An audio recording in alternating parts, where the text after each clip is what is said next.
The Thief's Story. Ruskin Bond is an Indian author of British descent. He lives with his adopted family in Landour in Mussoorie, India. The Indian Council for Child Education has recognized his role in the growth of children's literature in India. He got the Sahitya Akademi Award in 1992 for Our Trees Still Grow in Dehra for his published work in English. He was awarded the Padma Shri in 1999 and Padma Bhushan in 2014. The Thief's Story. I was still a thief when I met Anil, and though only 15, I was an experienced and fairly successful hand. Anil was watching a wrestling match when I approached him. He was about 25, a tall, lean fellow, and he looked easygoing, kind, and simple enough for my purpose. I hadn't had much luck for late and thought I might be able to get into the young man's confidence. You look a bit of a wrestler yourself, I said. A little flattery helps in making friends. So do you, he replied, which put me off for a moment because that time I was rather thin. Well, I said modestly, I do wrestle a bit. What's your name? Hari Singh, I lied. I took a new name every month. That kept me ahead of the police and my former employers. After this introduction, Anil talked about the well-oiled wrestlers who were grunting, lifting, and throwing each other about. I didn't have much to say. Anil walked away. I followed casually. Hello again, he said. I gave him my most appealing smile. I want to work for you, I said. But I can't pay you. I thought that over for a minute. Perhaps I had misjudged my man. I asked, can you feed me? Can you cook? I can cook. I lied again. If you can cook, then maybe I can feed you. He took me to his room over the Jumna sweet shop and told me I could sleep on the balcony. But the meal I cooked that night must have been terrible because Anil gave it to a stray dog and told me to be off. But I just hung around smiling in my most appealing way and he couldn't help laughing. Later he patted me on the head and said, never mind. He'd teach me to cook. He also taught me to write my name and said he would soon teach me to write whole sentences and to add numbers. I was grateful. I knew that once I could write like an educated man, there would be no limit to what I could achieve. It was quite pleasant working for Anil. I made the tea in the morning and then would take my time buying the day's supplies, usually making a profit of about a rupee a day. I think he knew I made a little money this way, but he did not seem to mind. Anil made money by fits and starts. He would borrow 1 week, lend the next. He kept worrying about his next check, but as soon as it arrived, he would go out and celebrate. It seems he wrote for magazines, a poor way to make a living. One evening, he came home with a small bundle of notes, saying he had just sold a book to a publisher. At night, I saw him tuck the money under the mattress. I had been working for Anil for almost a month, and apart from cheating on the shopping, not done anything in my line of work. I had every opportunity for doing so. Anil had given me a key to the door, and I could come and go as I pleased. He was the most trusting person I had ever met. And that is why it was so difficult to rob him. It's easy to rob a greedy man because he can afford to be robbed. But it's difficult to rob a careless man. Sometimes he doesn't even notice he's been robbed, and that takes all the pleasure out of the work. Well, it's time I did some real work, I told myself. I'm out of practice, and if I don't take the money, he'll only waste it on his friends. After all, he doesn't even pay me. Anil was asleep. A beam of moonlight stepped over the balcony and fell on the bed.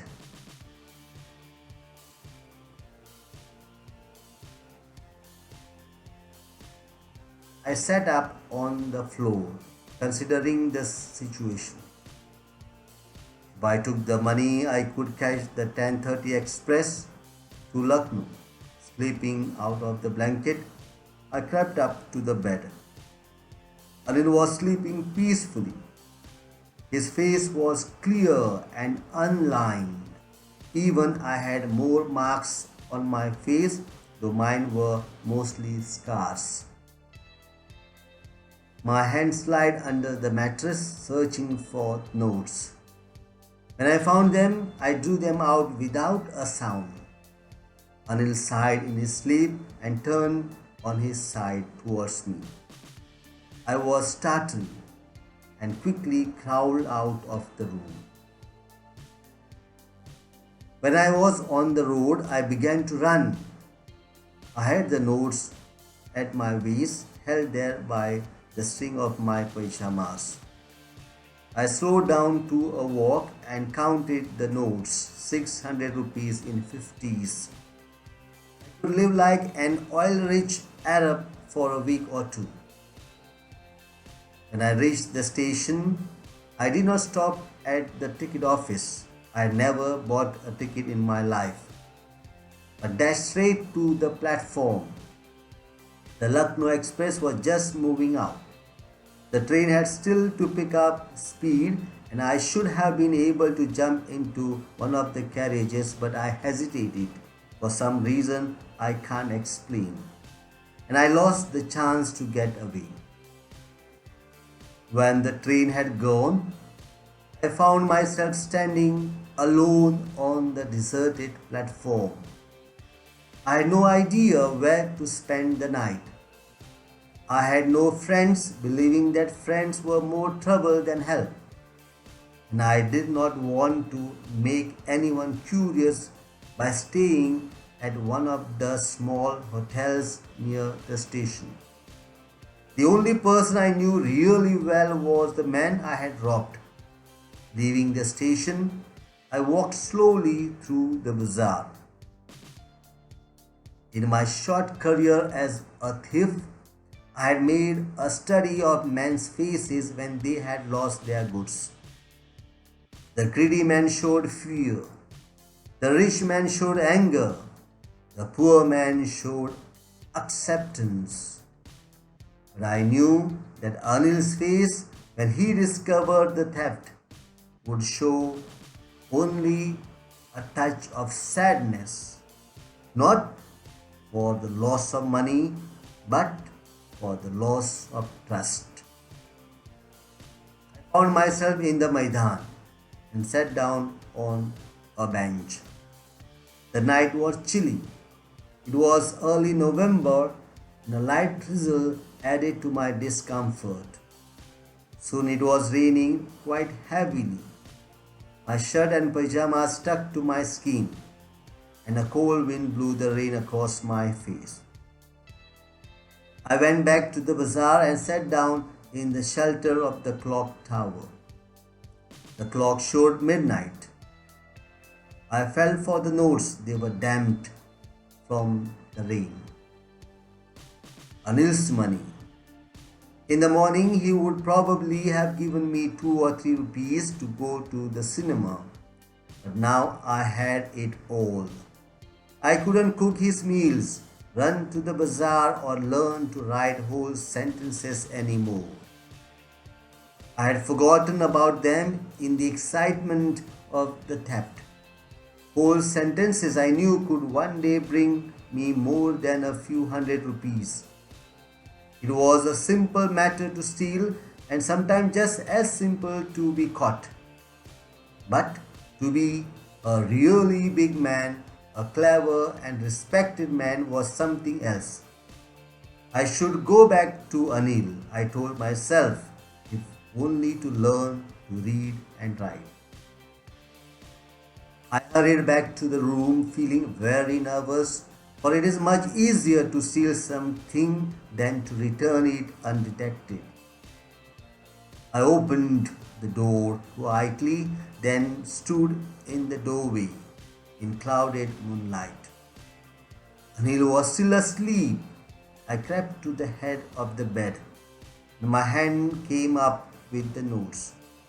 I felt his breath on my hand. I remained still for a minute. Then my hand found the edge of the mattress and slipped under it with the notes. I awoke late next morning to find that Anil had already made the tea. He stretched out his hand towards me. There was a 50 rupee note between his fingers. My heart sank.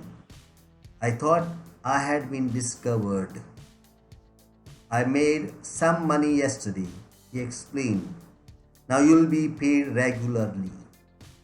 My spirit rose. When I took the note, I saw it was still wet from the night's rain. Today we'll start writing sentences, he said. He knew, but neither his lips nor his eyes showed anything. I smiled at Anil in my most appealing way, and the smile came by itself without any effort. Ruskin Bond.